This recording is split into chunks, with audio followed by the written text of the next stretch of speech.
Hello everyone, नमस्कार। आज के युवा को सलाह की नहीं, सारथी की ज़रूरत है। जो युवाओं के मन को समझे, उनकी सोच को समझे, उनके द्वारा विचारों, उनके द्वारा कैरियर जो अब वो अपनाना चाहते हैं उनको लोग समझें। और बेमन से जो वो कैरियर चूज करते हैं, बेमन से उसी में वो असफल हो जाते हैं, क्योंकि असफलता जीवन का एक हिस्सा है। इससे आप भाग नहीं सकते। जब कोई उन्हें समझने वाला नहीं होता है, इस वक्त जब जब वो असफल होता है या उससे जीवन में कुछ ऐसी गलतियां हो गई होती है, जब लोग उसे नहीं समझते हैं तो वो काफ़ी ज़्यादा विचलित हो जाता है। इसलिए कृष्ण जैसे हर ये माता पिता को ही अब ये नई भूमिका निभानी पड़ेगी, क्योंकि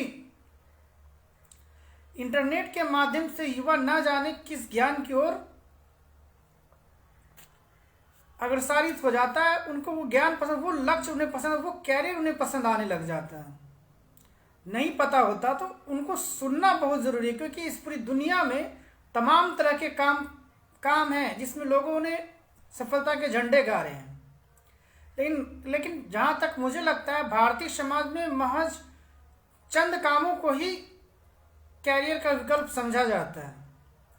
और चूंकि ये एक एज गैप का मैटर हो जाता है, जहाँ आधुनिक विज्ञान बहुत सारी नई नई चीज़ों को खोज कर हमारे लिए कैरियर के विकल्प के रूप में सामने ला देता है, पर जो अपडेट नहीं हो रहे होते हैं, जो पेरेंट्स अपडेट नहीं होते हैं, उनके लिए लगता है कि ये कैरियर का कोई विकल्प है ही नहीं। और मैंने बहुत सारे स्कूलों में किया, कुछ कोचिंग सेंटर्स में भी मुझे समय मिला, तो ये बात समझ में आई कि उन कैरियर का एक विस्तृत जानकारी नहीं होने की वजह से युवाओं के को समझना कोई नहीं चाहता।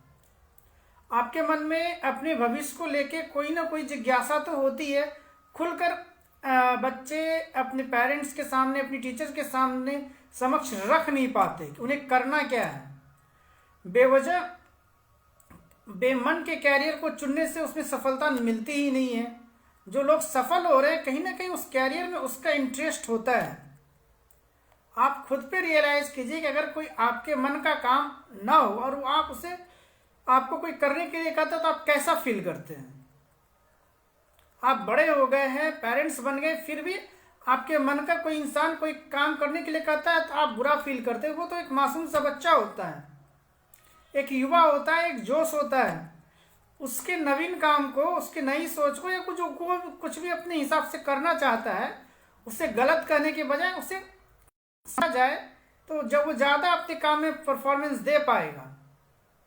जब आप नहीं समझते हैं तो फिर कहीं ना कहीं आप उसके भविष्य से ही तो खिलवाड़ कर रहे हैं। आप जब वो असफल हो जाता है तो आप असफलता की जिम्मेदारी भी नहीं लेते, और फिर एक न एक दिन वो अपने जीवन का एक बहुमूल्य समय भी खो देता है। तो जरूरी है कि आपको समझना होगा युवाओं के मन में आज क्या चल रहा है। इंटरनेट पर अनाप शनाप ज्ञान है, वो क्या है, क्या करना चाहता है, एक बार बैठकर डिस्कस जरूर करना चाहिए। कैरियर काउंसलिंग जैसा कुछ होना चाहिए हमेशा। कहीं ना कहीं हो सकता है एक कैरियर में असफल हो गया, उसका करते करते कुछ नए कैरियर का विकल्प उसके सामने आ गया हो, वो उस ओर इंटरेस्टेड हो गया हो। तो बातचीत एक बहुत ही जरूरी विकल्प है। कैरियर काउंसलिंग बहुत ही जरूरी विकल्प है, जो स्कूलों में, कोचिंग सेंटर्स में अभाव होता है। मान कर चलते हैं स्कूल वाले कि बच्चे को इंजीनियर ही बनाना है, डॉक्टर ही बनाना है, गवर्नमेंट जॉब ही लगाना है। अगर कॉमर्स या बीबीए बिजनेस फील्ड का कोई है तो उसे बिजनेस में की ही बातें करनी है उससे। एक जनरलाइज कैरियर काउंसलिंग होते रहना चाहिए कि आपका इंटरेस्ट किस ओर है, एक आप उस ओर चले जाए। क्योंकि एक समय के बाद आप सीखने या कुछ नया करने की प्रक्रिया से बाहर हो जाते हैं। कहीं ना कहीं आपको एक स्टेबिलिटी चाहिए होती है कि इसके बाद आप अपने लाइफ को किस डायरेक्शन में ले जाना है, ये उसके बाद आप तय करते हैं। तो आज के युवाओं को सलाह की नहीं, सारथी की जरूरत है, जो उनको उनके मन को समझे, वो करना क्या चाहते हैं। Thank you.